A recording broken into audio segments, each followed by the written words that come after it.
Bismillahirrahmanirrahim. Assalamualaikum warahmatullahi wabarakatuh. Perkenalkan, nama saya Muhammad Aziz Rizaldi dari Prodi S1 Teknik Informatika Universitas Negeri Surabaya.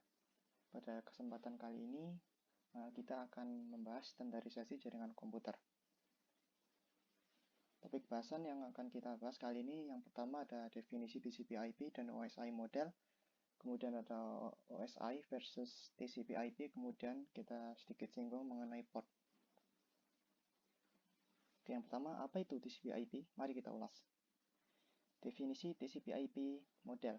TCP/IP dikembangkan oleh agensi proyek Departemen Pertahanan.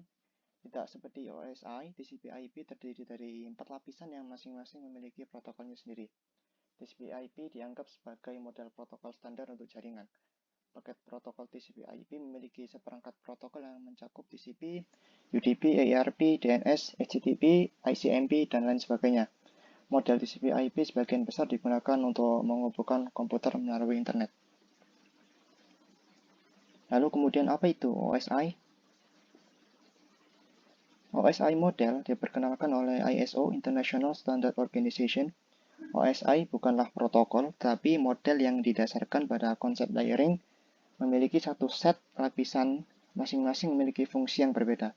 Tujuan utama dari model OSI ini adalah untuk melakukan desain dan pengembangan perangkat keras komunikasi digital.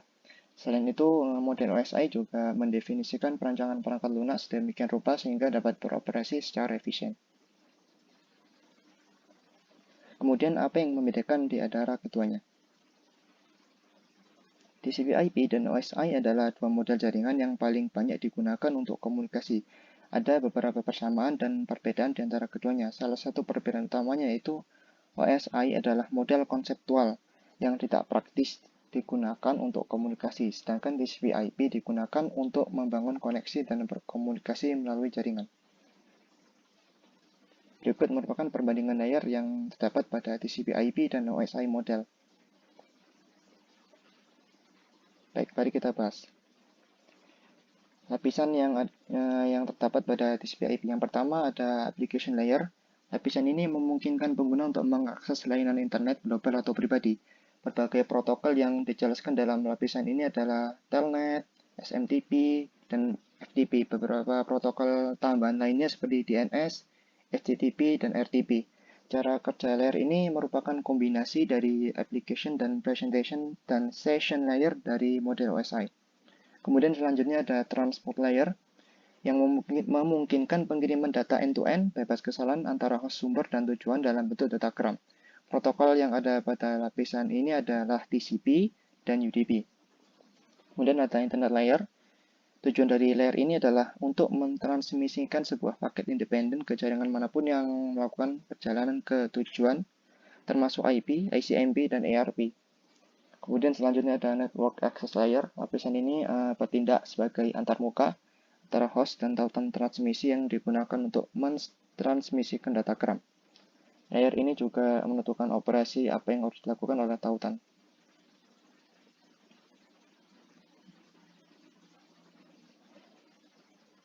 Selanjutnya ada lapisan pada OSI model. Yang pertama adalah lapisan aplikasi.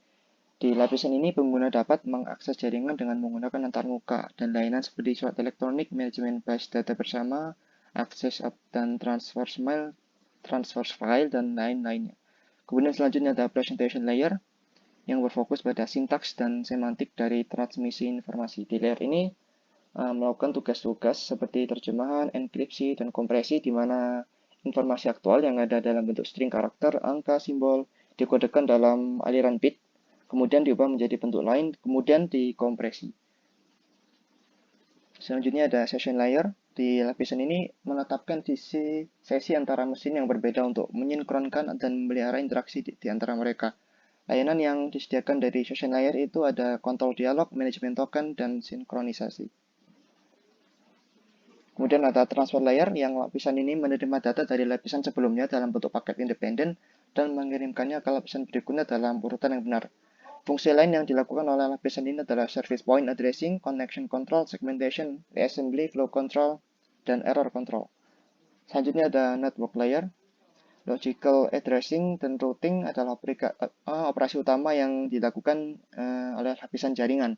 Layer ini menerjemahkan network logical address ke physical MAC address, sehingga dua sistem yang berbeda di jaringan yang berbeda juga dapat berkomunikasi secara efisien.